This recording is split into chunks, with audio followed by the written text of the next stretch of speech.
आठवण राहील. व मी सर्वप्रथम या शाळेमध्ये आलतो तेव्हा मी स्वतः रडत होतो, कारण त्यावेळी माझे मित्र व इथे कोण नव्हते त्यामुळे. पण नंतर माझे खूप सारे मित्र झाले, त्यामुळे मला या शाळेत केलेली सर्व मजा मस्ती सर्व आठवण येतील. जरी मी शाळा सोडली असेल तरी या शाळेचे जी नाते आहे ती कधीही तुटणार नाही व पुढे भविष्यातही मी हे सर्व मित्र व शाळा ही कधीही विसरणार नाही. नक्कीच आहे खंत म्हणी. शाळा सोडणे याचा खंत आहे नक्कीच म्हणी, पण तुमच्यासारखे जिवलग मित्र कायम राहतील जाणी. यशाचे शिखरे गाठण्यासाठी या शाळेने खूप काही शिकवलं. यशाचे शिखरे गाठण्यासाठी या शाळेने खूप काही शिकवलं. या शिक्षकांनी आम्हाला कली घडवलं व्यक्त करणार आहे. माझा ते पहिली ते 10वीचा प्रवास आहे. त्या शाळेत खूप वेळा म्हणजे खेळलोय पण आणि हसलोय पण रडलोय पण. त्या शाळेत मला एक नेम म्हणजे लक्षात ठेवला की वेळ गेली की परत वेळ येत नाही. जसं की जेवणाची एकदा सुट्टी येतात परत जेवण भेटत नाही. त्याचं वेळेच महत्व खूप आहे. आणि इथे 10वीचे वर्ष संपलं, त्याच्या पुढे आम्ही वर्गात भेटतो की नाही भेटत ही काय माहित नाही, पण याविषयी खूप आम्हाला वर्गात म्हणजे वर्गात भांडण बी केलो. आम्ही फक्त बँचीसाठी भांडण करतो, पण आता आम्हाला ही समजलं की बँच इथेच राहणार आहे, आम्ही पुढे जाणार आहोत. आणि इथे आम्ही फक्त बँचवर भांडण करत आणि भांडण केल्यावर मित्रात प्रेम वाटतं. पण आम्हाला आता कधी मला निरोप आपला द्यावा लागेल, वाटले नाही कधी मला निरोप आपला द्यावा लागेल. भरलेल्या विचारबळाने भरारीला सिद्ध व्हावा लागेल. भरलेल्या विचारबळाने भरारीला सिद्ध व्हावा लागेल. अध्यक्ष महाशिपूरचे गुरुजीं वर्ग येथे जमलेल्या माझ्या मित्रांनो, काही वर्षांपूर्वी या शाळेच्या वटवृक्षाखाली विसावलेली एक पक्षी आज तुमच्या समोर निरोप देण्यासाठी उभी आहे. आज आपण सर्वजण या ठिकाणी निरोप देताना आज निरोप शाळेचा आले भरून या डोळे घेताना आज निरोप शाळेचा आले भरून या डोळे. शाळेतील दिवस बनल्या स्मरणाच्या पुस्तकातील पाने. शाळेत माझे नाव देराप्पा विठ्ठल बिरादार आहे. आज मी ते आलो आणि भविष्यात पुन्हा भेटेल तेव्हा स्मृतिवंदन जरूर करा.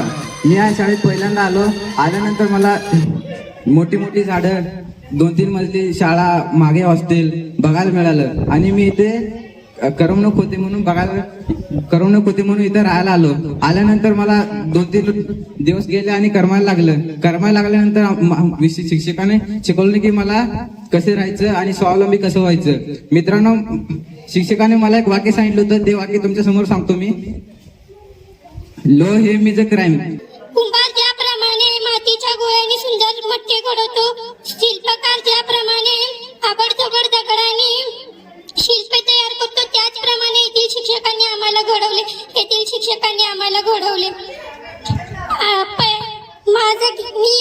गेल्या वर्षी माझे या शाळेत आगमन झालं. मला पहिल्या दिवशी खूप विचित्र वाटत होतं, पण आता मला करमतंय. 2-3 दिवसानंतर माझ्या मैत्रिणी झाल्या. आम्ही खूप मस्ती केलो 9वी-10वी मध्ये. अजून आम्ही एकत्र राहिलो. आज आम्ही ह्याच्या पुढे आम्ही वेगवेगळ्या ठिकाणी जाणार आहोत. कोण मुंबईला, तर कोण पुण्याला, तर कोण वेगवेगळ्या कॉलेजमध्ये ऍडमिशन घेणार आहेत. म्हणून आम्ही एक छोटासा निरोप समारंभ आयोजित केला आहोत. आणि आमच्या प्रत्येक शिक्षकांनी आम्हाला 21व्या शतकात कसं जगायचं आहे ते सगळं शिकवलं आणि प्रत्येक शिक्षकांनी आमचे मनोगत केले. सर्व शिक्षकांचे मी आभारी मानते. आणि सर्व इथे जमलेले माझे जिवलग मित्र मैत्रिणींनो, सर्वात प्रथम मी सर्वांना नमस्कार करते. 10वीच्या वर्गाचा जो छोटासा निरोप समारंभ करण्याचा जो केला आहे त्याबद्दल सर्वात प्रथम मी प्राचार्यांचे आभार व्यक्त करते. आणि आज अत्यंत भावुक दिवस. हा दिवस माझ्यासाठी नाही तर माझ्या जिवलग मित्र मैत्रिणींसाठी अत्यंत भावुक दिवस आहे.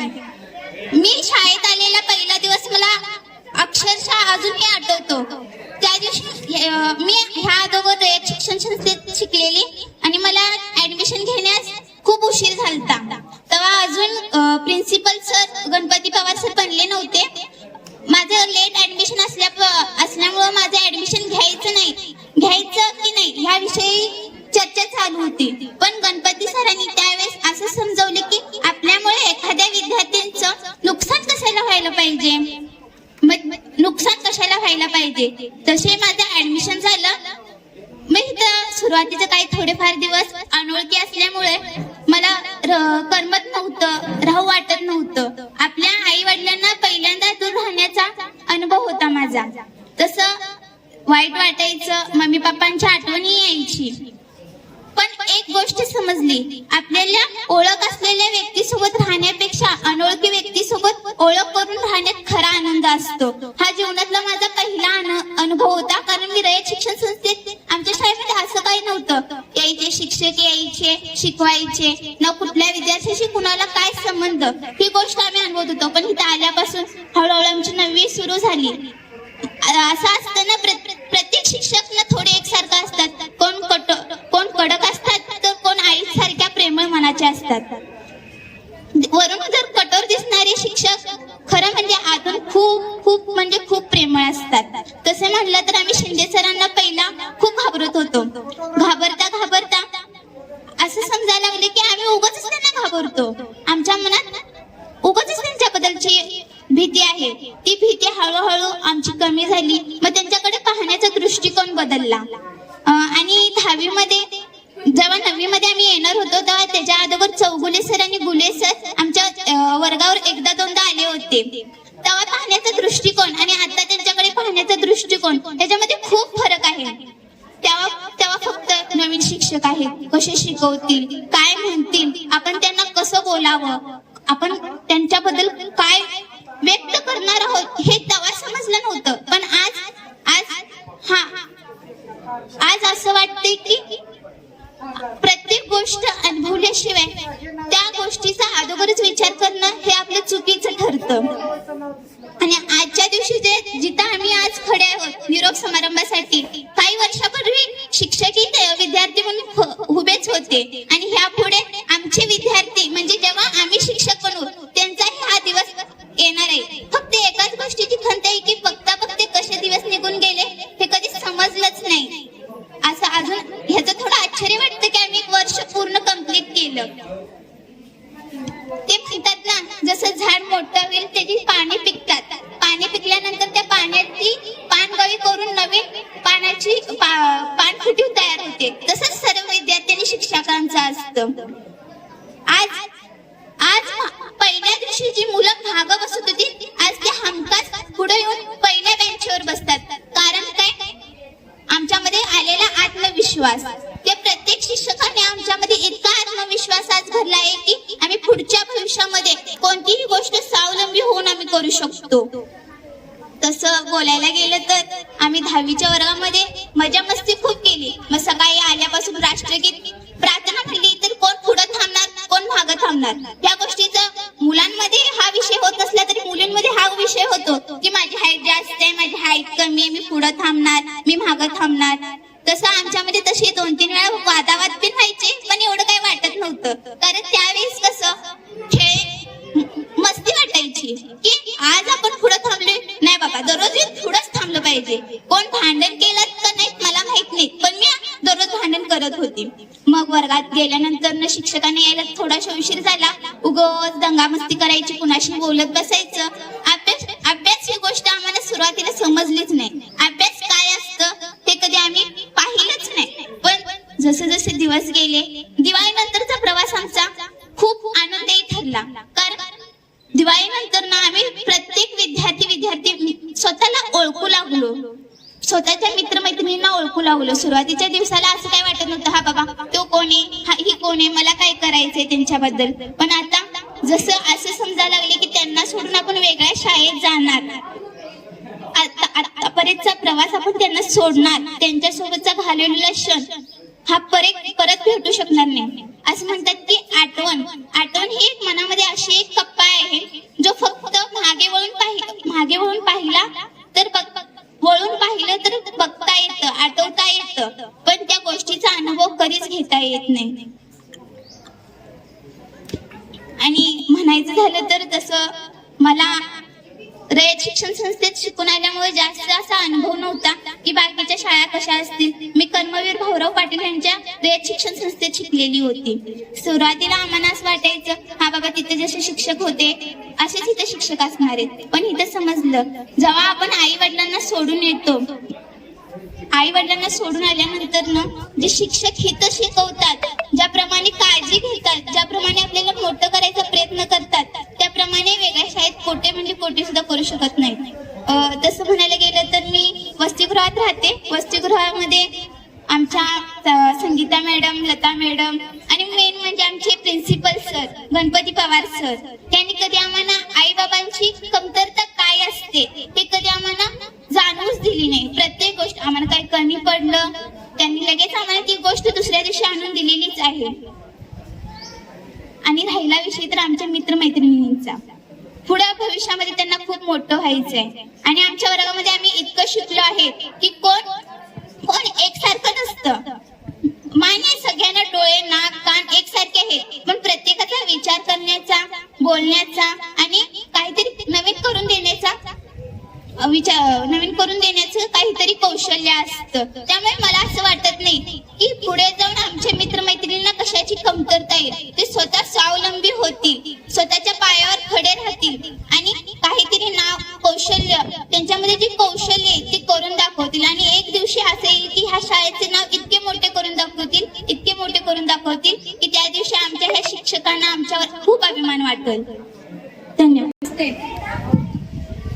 आज आपण इयत्ता 10वीचा म्हणजेच आमच्याच वर्गाचा सेंडअप म्हणजेच निरोप समारंभासाठी इथे सर्वजण एकत्र झालो आहोत. अत्यंत हळव्या भावूक क्षणी मला अध्यक्ष स्थान दिल्याबद्दल मी आमच्या वर्गाचे आभार मानते. मी इयत्ता 6वीला इथे या शाळेत आले. पहिल्यांदा मी अशी 3 मजली इतकं मोठं शाळेचं ग्राउंड असलेली, इतके जास्त विद्यार्थी असलेली शाळा पाहिली. ही शाळा बघताच माझ्या मनात एक वेगळीच चेतना निर्माण झाली. या अगोदरची माझी जिल्हा परिषदची शाळा खूपच लहान होती. जेव्हा मी इथे आले तेव्हा या शाळेतली शिस्त आणि इथे घडवले जाणारे विद्यार्थी हे इतर विद्यार्थ्यांकडून खूप ऐकलं होतं. मला पहिल्यांदा वाटलं नाही या शाळेतही असं असेल. जेव्हा मी या शाळेत शिक्षण घेऊ लागले तेव्हा समजलं ही शाळा आणि या शाळेची किती महान आहे ते. या शाळेची सहल असो या क्षेत्रभेट असो, कोणताही उपक्रम असो किंवा क्रीडा स्पर्धा असो, प्रत्येक क्षेत्रात मी हिरिरीने आणि उत्कृष्ट अशा पद्धतीने भाग घेतला. ह्या सर्व उपक्रमामध्ये मला भाग घेण्यासाठी अनेक शिक्षकांनी आणि मित्रमैत्रिणींनी खूप मदत केली. आणि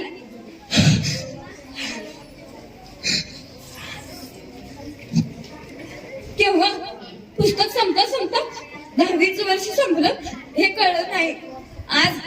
आज आमच्या वर्गाचा शेवटचा दिवस. आज एका दिवसात अख्खं 10वीचं वर्ष आमच्या डोळ्यासमोर उभं राहत आहे.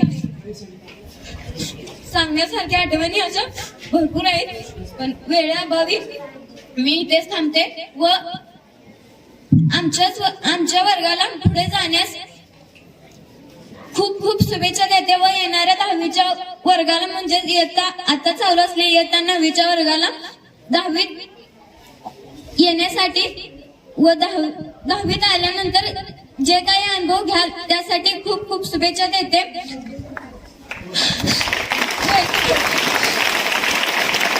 पाहुणे साहिल राठोड यांनी आपले मनोगत व्यक्त करावे अशी विनंती करते.